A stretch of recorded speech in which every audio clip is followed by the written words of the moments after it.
Spider-Man 2 Chapter 1 Late Again. She looks at me every day. Mary Jane Watson. Her picture is all over New York. I love her, but she doesn't know. She can never know. She can't be part of my life. Who am I? I'm Spider-Man, and I have an important job to do. I'm also Peter Parker, and I too have a job to do. Peter stopped his bike outside Joe's Pizza Bar. His boss, Mr. Aziz, was standing outside.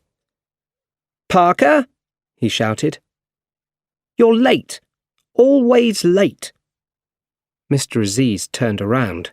On the back of his t-shirt it said, 29 minutes or it's free. Peter followed Mr. Aziz inside the busy pizza bar. "This order came in 21 minutes ago," Mr. Aziz explained, pointing at the Big Joe's Pizza's clock. He passed 8 pizza boxes to Peter. "You've got 7.5 minutes, or you'll lose your job. Go!" Peter rode his bike through the cars, taxis and buses on Manhattan's busy streets. He saw a clock on a street corner. 3 minutes to 2. He had just 3 minutes left. There was only one thing to do. He left his bike and ran into a small street. He quickly changed into his Spider-Man clothes. Then he shot a line of webbing and swung into the street. A man saw him and shouted, "Hey! Spidey's taken that guy's pizzas!" Some New Yorkers didn't like Spider-Man much. There were bad stories about him in the Daily Bugle, the city newspaper, nearly every day, and people believed them. Spider-Man swung from building to building. Not much time left. But then 2 young children ran out into a busy street. Peter put the pizza boxes on a building. He swung down and took the children in his arms. He pulled them to the other side of the street, just in time. The little boy and girl looked at him with big eyes. "No playing in the street," Spider-Man said to them. "Yes, Mr. Spider-Man," they answered. He collected the pizzas and went into an office building. It was 3 minutes past 2. "You're late," said the woman behind the desk. "I'm not paying for those." Peter lost his job at Joe's Pizza Bar, but he still had work at the Daily Bugle. He took pictures of Spider-Man for the newspaper. He went to see the top man at the paper, Jonah Jameson. Peter wanted to sell photos of other things, birds in the park, faces of interesting old men, but Jonah Jameson wasn't interested. "I only pay you because you take pictures of Spider-Man," he shouted. "Spider-Man won't let me take any more pictures," said Peter. "The city hates him because of you." "Well, I don't want your other pictures." "Okay," said Peter, and he pulled out a fantastic photo of Spider-Man. "I'll give you 150, said Jameson. 300, said Peter. Okay, said Jameson. "Go and see Betty." Peter went to get the money from Betty Brandt. Betty worked for Mr. Jameson. "You borrowed some money 2 weeks ago," she said kindly. "I can't give you any more. Sorry." "Oh no," thought Peter. "I'm late again." He ran to the university. He ran faster than any ordinary person. People were looking at him, but he didn't care. He turned a corner and ran into someone. Books and papers flew everywhere. Peter took the books and papers in his hands and stood up, right in front of his teacher. "Oh, Dr. Connors, sorry," he said. "Where were you going, Parker?" "To your class." "My class is over," said Dr. Connors. "Look at you, Peter. You're always late for class. You're always so tired. Your homework on fusion is late. I know, said Peter. I'm planning to write my fusion homework on Dr. Otto Octavius. Octavius is a friend of mine. Make sure it's good. It was dark when Peter arrived at Aunt May's house in Forest Hills. He walked into the living room. He was thinking about other things, and he didn't see Aunt May, MJ, and Harry standing there. Chapter 2. Happy Birthday. Surprise! They shouted. What's happening? Asked Peter. It's your birthday, said Aunt May. Long time no see, said MJ. MJ, said Peter. How's the play? She's brilliant in it, said Harry. Harry sent me flowers, said MJ quietly. She smiled at Peter, then she looked away. I'll go and get the food. Peter turned to Harry. So, how are things going at Oscorp? He asked. Great, said Harry. I'm head of special ideas. We're doing some brilliant new work on fusion. Dr. Otto Octavius is working for us. Maybe you'd like to meet him. Great! I'm writing about his work for Dr. Connors, Peter smiled. Then Harry's face changed. MJ's waiting for you, Peter, he said. The way she looks at you... I don't have time for girls right now, said Peter. I'm very busy. Taking pictures of your friend Spider-Man? Asked Harry. Can we talk about something else? Said Peter. I want us to be friends, Harry. If you know who he is, Peter, please tell me. Peter didn't answer. He couldn't answer. Harry's father died in a fight with Spider-Man, and Harry hated him. But Peter was Spider-Man. What could he do? Aunt May was asleep in a chair. There were some letters on the table. One was from the bank. It wasn't good news. Peter woke her. What? Ben? Oh, Peter, she said. Has everybody gone? Did they have a good time? I'm sure they did, Peter smiled. Then his face changed. Aunt May, I saw the letter from the bank. You did? Oh, well, I'm a little behind. I don't want to talk about it any more. I'm tired. She took $20 from her bag. Happy birthday, Peter, she said. Aunt May, I can't take this from you. Yes, you can, she said angrily. You can take this money from me. It's not much. Then she started crying. I'm sorry. Life is so empty without your Uncle Ben. It's nearly 2 years since he died. Sometimes I think about his killer, and I want to do something terrible. Uncle Ben's killer was dead. The police didn't know that. Aunt May didn't know that. But Peter knew. He was there, and he saw everything.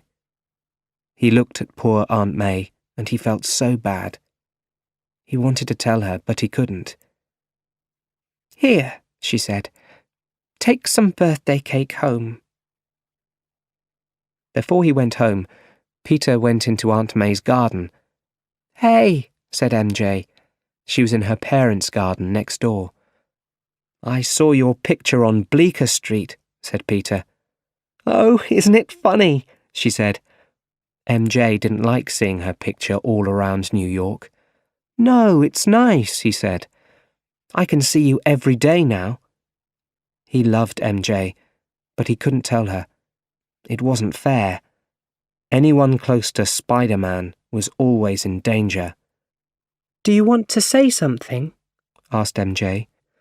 Are you still living in Manhattan? Oh, Peter, she said sadly. I don't understand you. MJ walked back to the house. Then she turned. I'm seeing someone now. You mean a boyfriend? Suddenly, Peter wanted to show MJ his feelings. "I'm going to come to your play tomorrow night." She was surprised. "You're coming?" "I'll be there," he said. Peter went home to his little room. It was at the top of an old house in Manhattan. Peter walked slowly up the stairs. "Money!" shouted Mr. Ditkovich. It was his house, and he lived on the floor below Peter. "Hi," said Peter. "What's hi? Can I spend it?" "Mr. Ditkovich, I'll get some more money this week." "You're a month late with the money for the room. Again." "But I only have this $20 for the week," Peter explained. Mr. Ditkovich took Peter's $20, his birthday money, and shut the door. Peter went into his cold little room and sat on the bed. Could things be any worse, he thought. Chapter 3. Fusion. Dr. Otto Octavius was working in a special room at home. It was in a lovely old building with big windows. Harry walked in, followed by Peter. Otto stopped his work and walked towards the two young men. He was a big man with a kind face.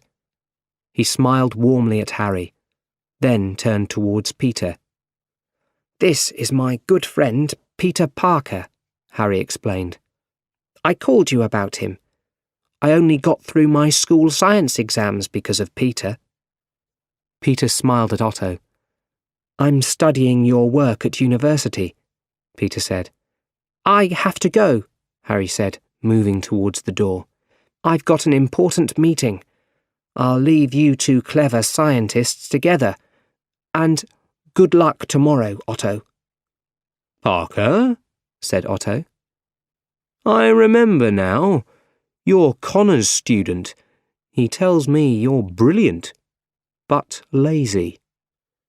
"I'm trying to do better," said Peter. Otto was serious now. "Being brilliant isn't enough," he explained. "You have to work hard, and you must use science for the good of the world." Otto showed Peter his work on fusion, a new kind of cheap energy. Enough energy for everyone in the world.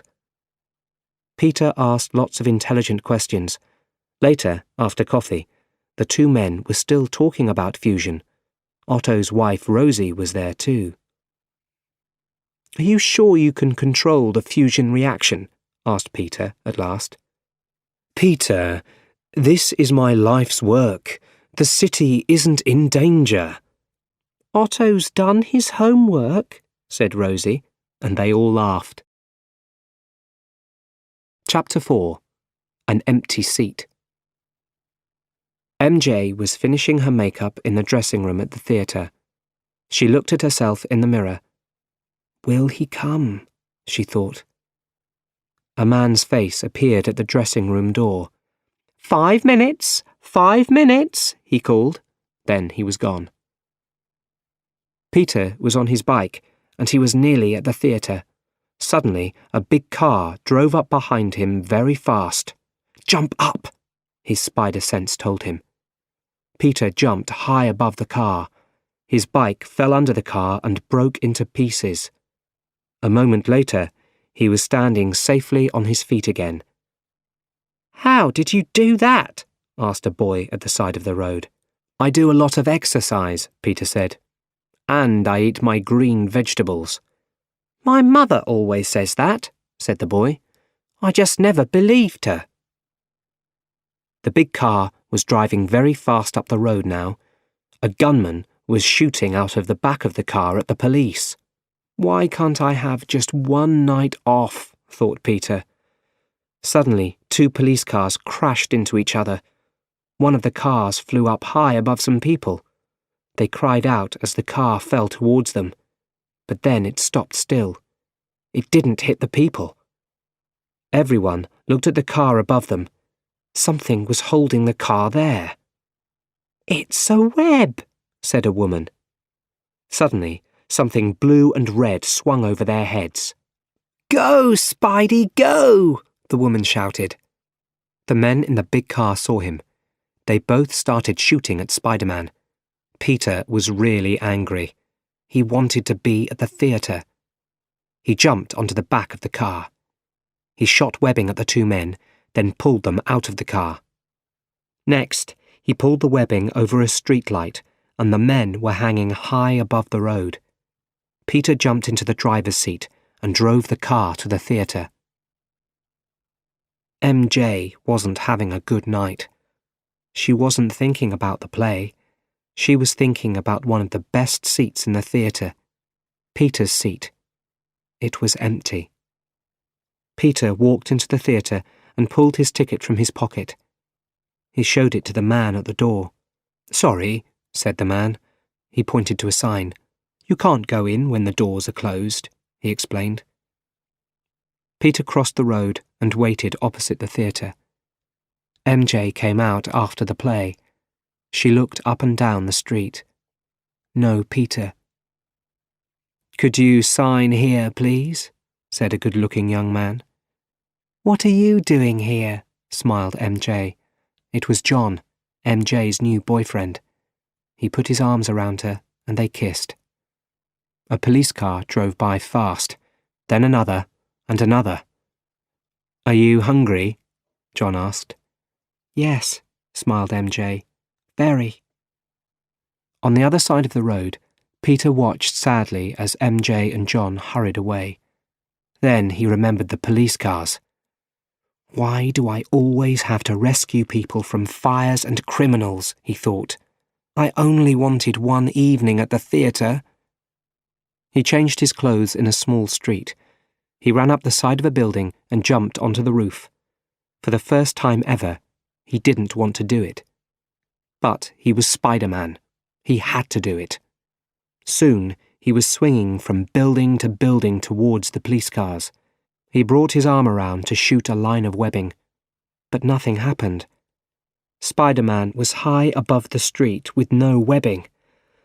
"Ah!" he cried as he crashed down onto a building below. He stood up slowly and looked down. Then he looked at his hands and tried to shoot some webbing. Nothing. "What's happening to me?" he thought. 5 minutes later, he was in a lift. A man with a dog got in.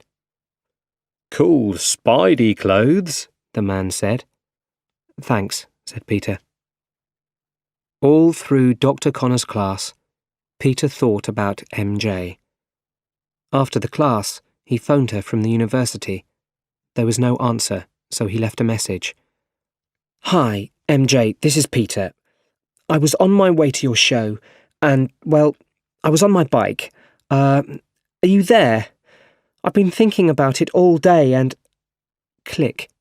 The phone cut off. Peter didn't have any more money, but he continued. "I want to tell you the truth," he said. "Here it is. I am Spider-Man. So, I can't be with you. A lot of people want to kill me. I can't put you in danger. I think about you every day. I really want to tell you, but I can't." MJ wasn't going to hear the last bit.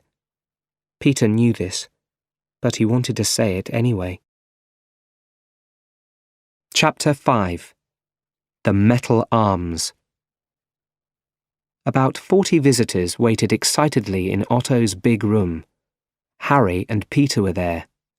"Welcome, everyone," said Otto. "You are the first people ever to see fusion energy. It's safe, and we can make it again and again. It's cheap, too. Cheap electricity for everyone." Otto moved across the room towards 4 big metal arms. "Ooh," everyone said, as Otto fitted the arms onto his back. "It's not possible to control the fusion reaction with my hands, so I use these metal ones. I control them with my brain," he explained. "Dr. Octavius," asked one of the visitors, "is there a danger the arms can control you?" Good question, said Otto. My brain is safe because of this microchip at the back of my head. He turned and showed them. I control the arms, he said.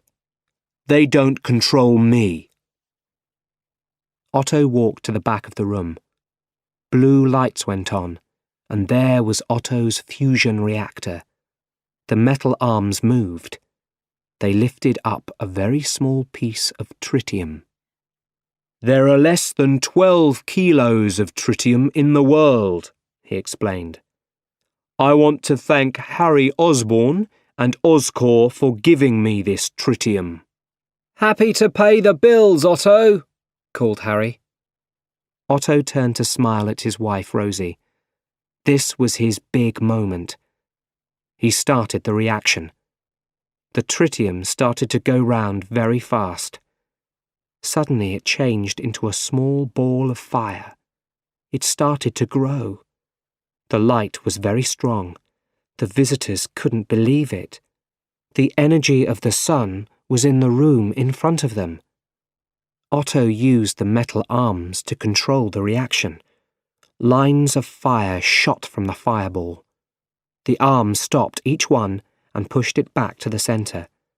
The arms moved faster and faster, and the light became stronger and stronger.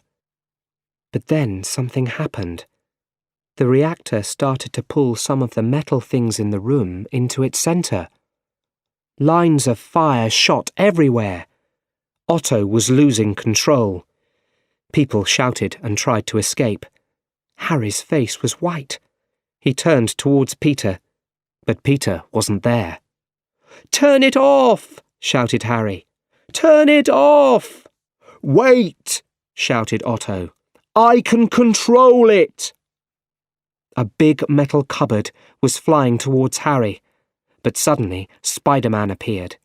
He caught Harry and pulled him away from danger.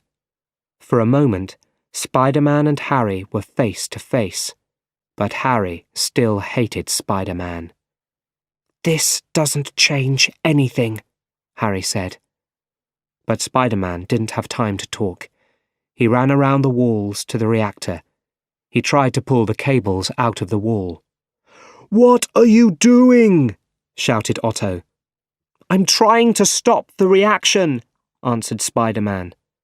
One of Otto's metal arms hit Spider-Man.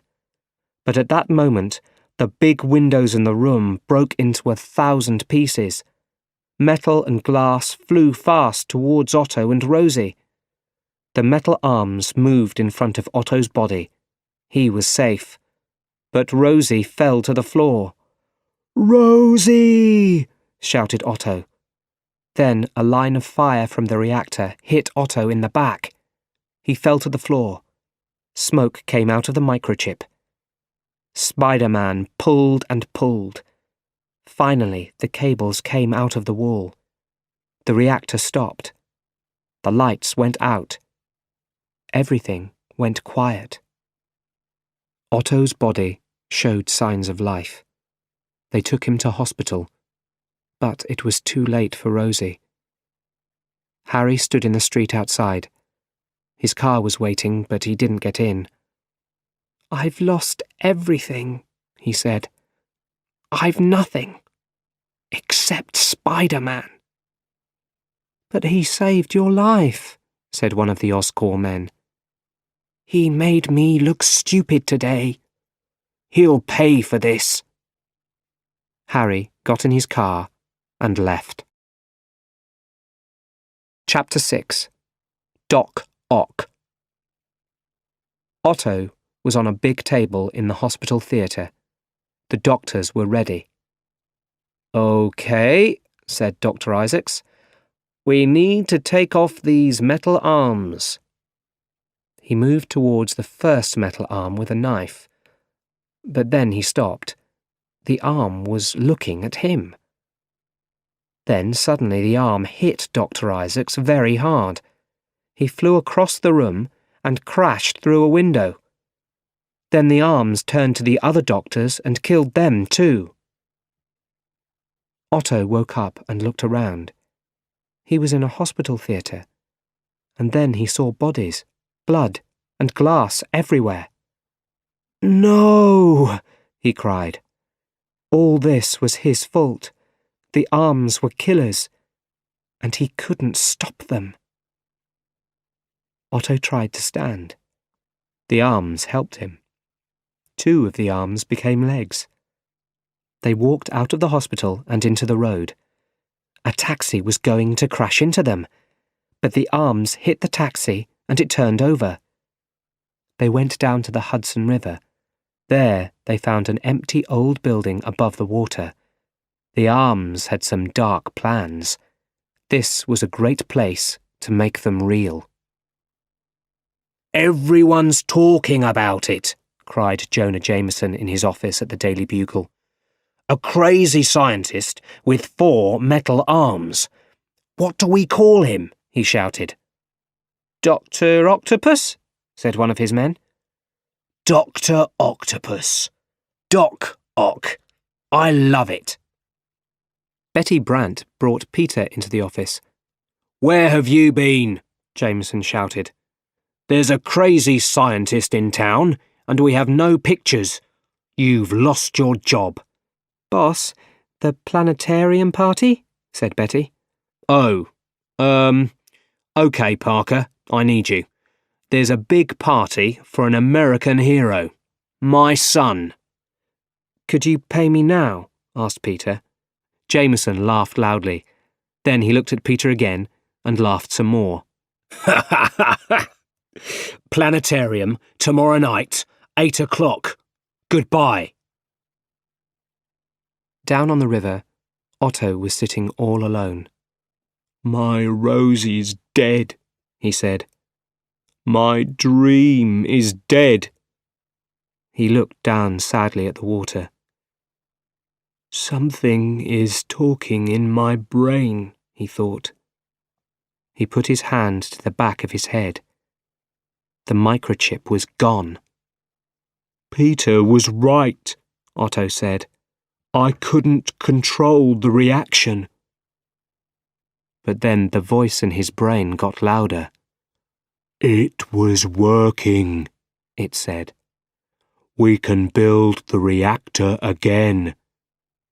"Yes," said Otto. "We'll build again. We need money. We will take money. It's a crime not to finish our work." The arms were taking control of his brain now. "The energy of the sun in my hands," cried Otto. "Nothing will stand in our way. Nothing." "No," said the man at the bank. "We can't lend you any money." "I see," said Aunt May. She smiled, but she sounded tired and old. Peter took her hand. "Don't worry. We'll find a way," he said. But then, "Oh no," he thought. His spider sense woke up. Doc Ock arrived at the bank. He was wearing a big coat and dark glasses. He wanted money too, but he wasn't going to ask for it. The long arms came out of his coat. They pulled off a big metal door at the back of the bank. They threw the door across the bank towards Peter and Aunt May.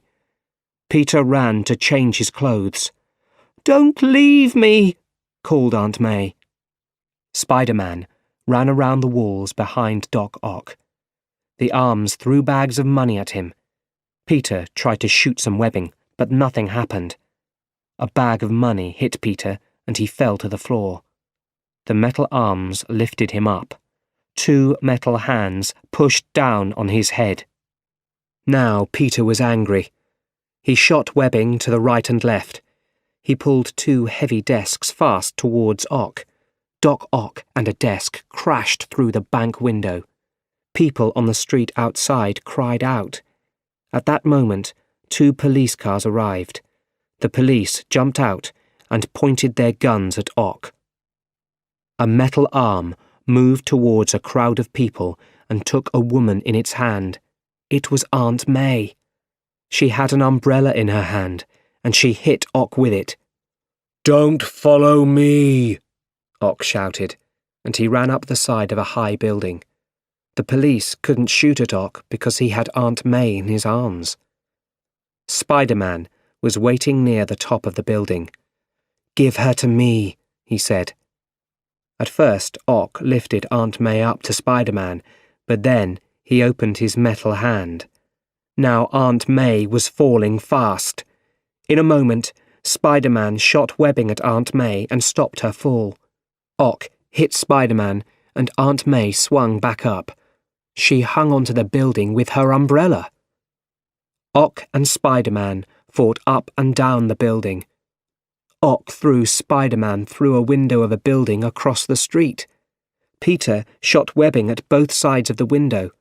He pulled back on the webbing and fired himself across to Ock and Aunt May. Ock held Aunt May behind his back. A long knife came out of one of the arms.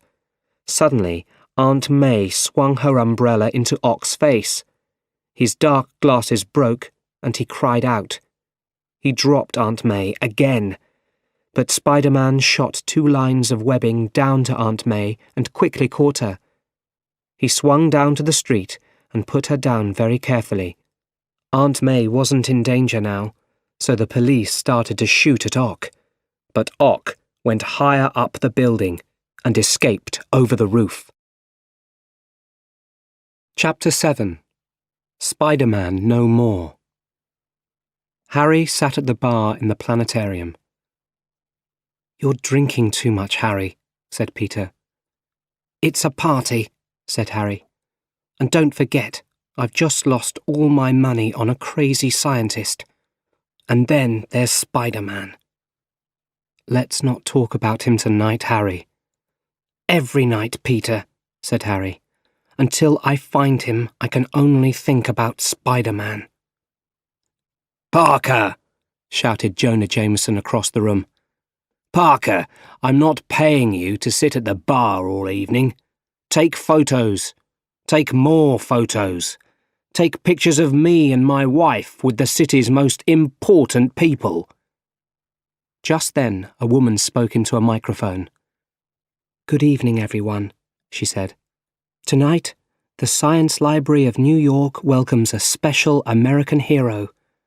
The first man to play football on the moon. The great, the fine, the good-looking Captain John Jameson." The band played, and John Jameson came down some stairs. Peter was ready with his camera. But he couldn't take the picture. MJ was standing next to John Jameson, with her arm in his. She smiled as she looked at all the faces, but then she saw Peter. Later, Peter found MJ outside the party. "Hi," he said. "Oh, you," she said. "Listen, I'm sorry," he said. "There was trouble on the way to the theatre." She stopped him. "I don't know you," she said angrily, "and I can't think about you anymore. It hurts too much. Can I get you a drink?" "I'm with John. He'll get my drink. John has seen my show 5 times. Harry has seen it. Aunt May has seen it. My ill mother has seen it. Even my father has seen it. But my best friend? Oh no, he can't get to a theatre for 8 o'clock. After all these years, he's just an empty seat to me." A little later, John Jameson took the microphone. "I just want you all to know," he said, "the beautiful Miss Mary Jane Watson has just agreed to be my wife." MJ went up to John and kissed him. "Shoot the picture, Parker," said Jonah Jameson. "Shoot the picture!" Peter lifted the camera and took the picture, but he could only think about MJ. Was she lost to him now? He ran outside. He changed into his Spider-Man clothes and started to swing through the city. He felt better, but not for long. Suddenly there was no more webbing. He crashed down to the street. He tried again to shoot some webbing, but nothing happened. "Why is this happening to me?" he asked. He tried to go up a wall, but he crashed down again. He sat there for a moment. He saw an old Daily Bugle next to him. His Spider-Man photo was on the front page. The story was about Spider-Man and Doc Ock at the bank. They were taking the money together. Late that night, there was a storm in the city. Peter couldn't sleep. He was thinking about Uncle Ben. He thought about Uncle Ben's words, the words he said on the day he died. With great power comes great responsibility. I can't live your dreams anymore, Uncle Ben, said Peter. I can't be Spider-Man. I want a life of my own. Peter got dressed. He took his Spider-Man clothes with him and went out. He came to a small street and threw his Spider-Man clothes away. Spider-Man no more, he thought, and he went home. Chapter 8. An Ordinary Life. Peter sat in the theatre and watched MJ. He was enjoying the play so much. At one moment, MJ saw Peter. They smiled at each other, and for a few seconds she forgot her lines. After the play, they walked through Chinatown together. You were so wonderful, he said. You look different, she said. Well, I cleaned my shoes. I washed my clothes. I did my homework. I do my homework now. Do you want to get some Chinese food? Peter, I'm getting married. You once said to me, I love you. Back then, I couldn't be with you. There were things I had to do, but I don't have to do them now. You're too late, she said. Will you think about it? Think about what? You and me. There never was a you and me, Peter. You don't understand. I'm not an empty seat anymore. I'm different. I have to go. MJ got into a taxi. She looked back at Peter. You are different, she said, and closed the door. Betty Brandt took the street cleaner into Jonah Jameson's office. He was carrying something in a brown paper bag. He put the bag on Jameson's desk and took out Spider-Man's clothes. Where did you get those? Shouted Robbie Robertson, Jameson's number 2 at the Daily Bugle. In the street, the man explained. Jameson couldn't believe his eyes. Spider-Man no more? This was front-page news. I'll give you $50 for them, he said. Only $50? Said the street cleaner. All right, $100.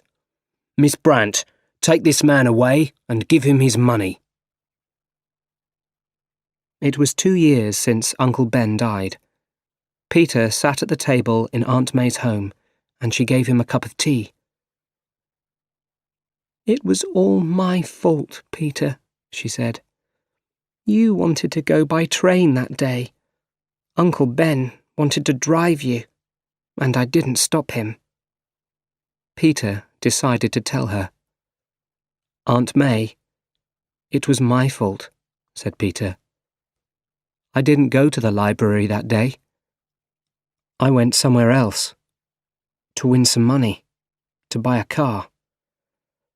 I wanted to look good for MJ. It happened so fast.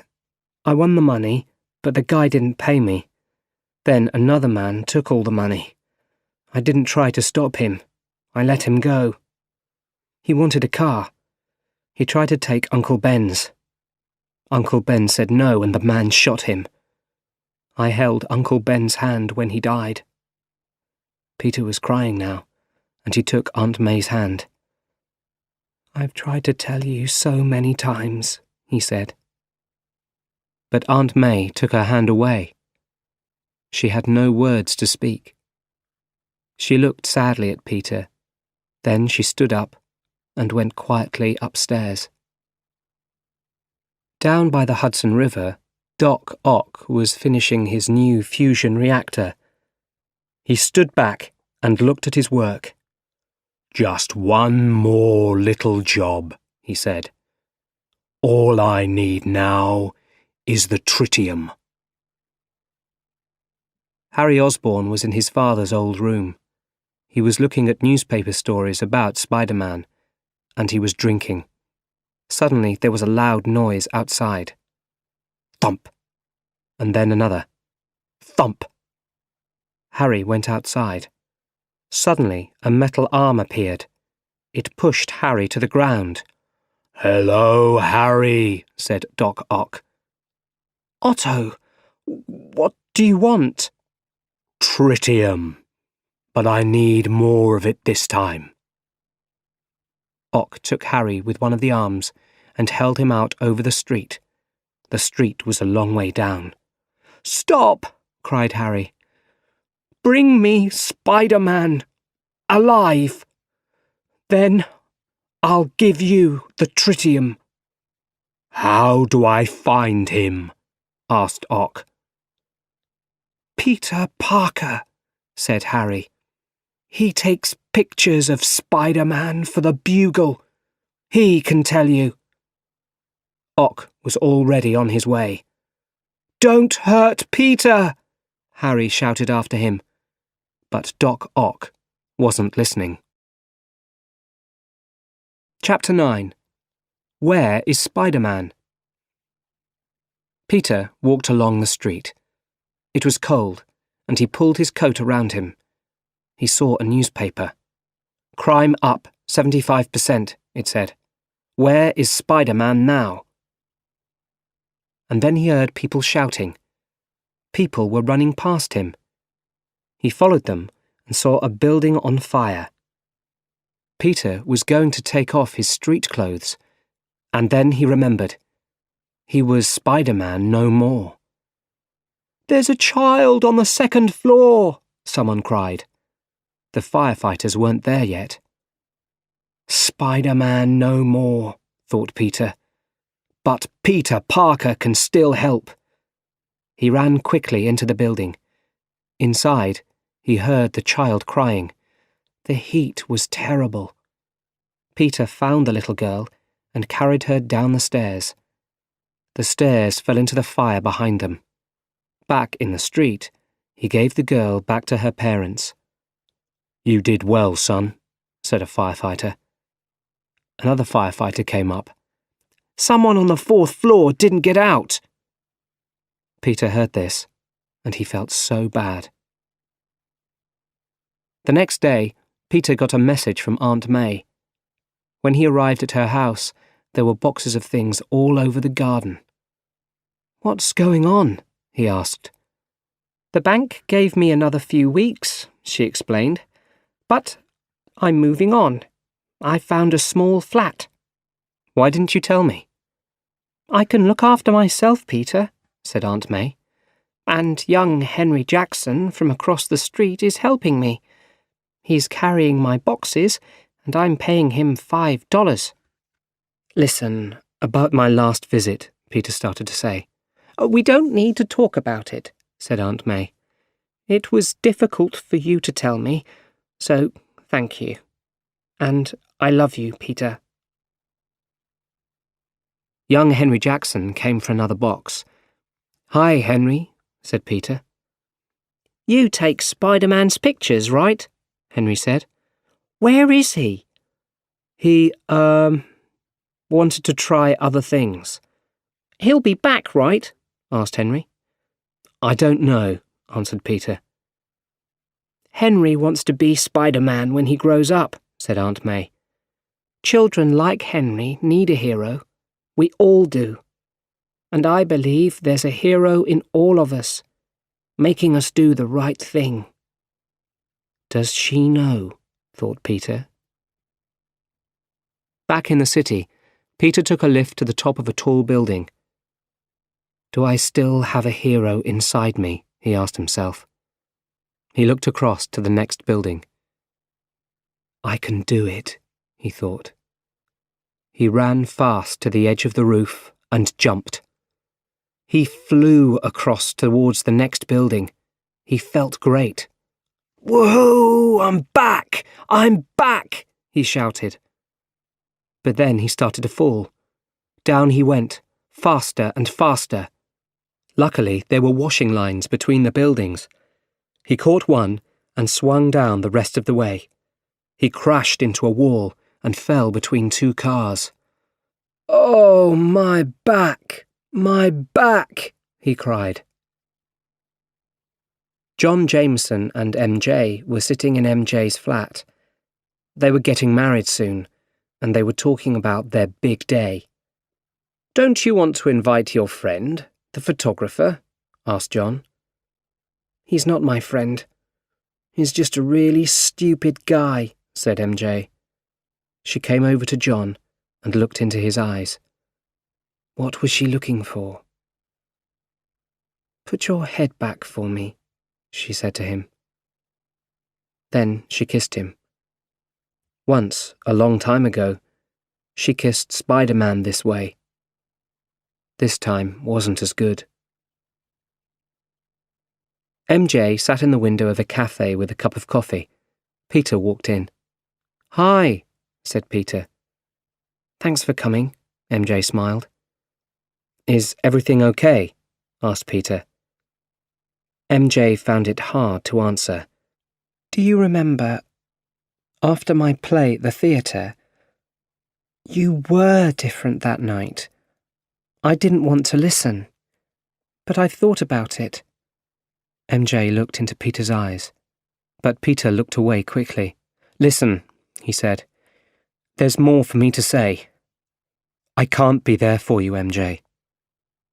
"Do you love me or not?" she asked. "I don't," his mouth said. His eyes said something different. MJ moved closer to Peter. "Kiss me," she said quietly. "I need to know something, just one kiss." MJ closed her eyes and moved towards Peter. Peter wanted to kiss her so much, but he was listening to his spider sense. Something terrible was going to happen. Suddenly he took MJ in his arms. He pulled her with him to the floor. Half a second later, a car crashed through the big glass window of the cafe. The car turned over above their heads, then crashed into the floor behind them. They were still alive. Then they heard a loud noise. Thump! And then again. Thump! In the street outside, people were running and crying out. Then Doc Ock appeared in front of them. "Peter Parker," he smiled. "And the girlfriend." "What do you want?" asked Peter. Suddenly a metal arm moved forward and lifted Peter up. "I want your friend Spider-Man," said Ock. "Tell him to meet me at the West Side Tower at 3 o'clock. "But I don't know where he is," said Peter. "Find him, or I'll kill her." He pointed at MJ. Then he lifted MJ in his metal arms and disappeared through the streets of the city. Robbie Robertson walked into Jameson's office at the Daily Bugle. "There's still no news about MJ," he said. "Sorry, Jonah." "It's all my fault," said Jameson. He was thinking about the Spider-Man stories in the Daily Bugle. "I drove Spider-Man away. Spider-Man was a hero," he said. He turned to look at Spider-Man's clothes on his office wall. Then he turned back and said, "Spider-Man was—" Suddenly, there was a sound like the wind. Jonah turned to look. Spider-Man's clothes were gone, and in their place was a web, a very big web, and a message from Spider-Man. "Spider-Man was a criminal!" shouted Jameson. Chapter 10. The L Train. Peter put on his Spider-Man clothes. They felt right. He wasn't thinking about his problems now. He was only thinking about MJ. And now there was no problem with his webbing. He jumped off the roof of the Daily Bugle and swung through Manhattan. Spider-Man was back. He swung through the tall buildings until he arrived at the West Side Tower. It was 3 o'clock, and Doc Ock was waiting for him. "Where is she?" called Spider-Man. "She'll be fine," said Ock. "Let's talk." A metal arm swung at Spider-Man from the right. Another swung from the left. Spider-Man was falling, fast. He shot some webbing onto the tower. Then he shot some webbing at Ock and pulled hard. Ock and Spider-Man fell together, right onto the top of an L train. Spider-Man and Doc Ock fought each other on top of the train. Ock broke the train windows and took 2 people with his metal arms. He threw the people down to the street below. Spider-Man quickly made webs and caught the people. Then Ock moved to the front of the train. Smash! One of his metal arms broke the front window of the train, and the driver cried out. Then the arm broke the train controls. Now the train was going faster and faster. It was going to crash. Spider-Man had to save the passengers, and Ock knew this. He smiled at Spider-Man and jumped off the train. Spider-Man used his spider sense to look ahead. The end of the line was very near, and it was high above the water. He shot webbing onto a building on one side, and a building on the other side. But the webbing just pulled off bits from both buildings. Then Spider-Man shot webbing onto every building. He held all the lines of webbing in his hands. His body was ready to break. The train reached the end of the line and stopped just in time. The passengers pulled Spider-Man into the train. They lifted him above their heads. Very carefully, they put him on the floor. Then, slowly, Peter opened his eyes. He saw lots of faces looking down at him, faces of men, women and children. And Spider-Man was their hero. Slowly, Spider-Man stood up. But just then, Doc Ock appeared. He pushed Spider-Man to the floor, and this time, Spider-Man couldn't get up. It was a stormy night, and Harry was drinking in his father's old room. Suddenly he turned around, and Doc Ock was standing there, with Spider-Man in his arms. Ock dropped Spider-Man onto a sofa. "And the tritium?" he asked. Harry unlocked a secret cupboard. A long metal arm pushed Harry away and took out the tritium. Then Ock disappeared quickly into the storm. Harry moved slowly towards Spider-Man. He took a knife from his father's desk. His face was white and angry. He lifted the knife above Spider-Man. "First, let's see your face," he said. "I can look into your eyes as you die." In the light from the storm, Harry looked at the true face of Spider-Man. He stood back and dropped the knife. "Peter! No, it can't be!" Peter looked into Harry's eyes. He got up quickly. "Harry," he said, "where is she?" Peter was only interested in one thing. "He's got MJ!" "No!" Harry couldn't believe it. "He only wanted the tritium!" "Tritium?" shouted Peter. "He's building the reactor again. When that happens, she'll die, and half of New York will die too." "Peter, you killed my father." "There are bigger things happening right now," said Peter. "Harry, please, I have to stop him." Chapter 11. The Fireball. In the building on the river, metal cables held MJ to the wall. "You've got everything you need," she shouted at Doc Ock. "Now let me go!" "I can't let you go. You'll call the police." Ock started a fusion reaction. A small ball of fire appeared in the centre of the reactor. It started to grow. High above MJ, someone climbed quietly into the building. "Surprise!" called a soft voice. MJ looked up.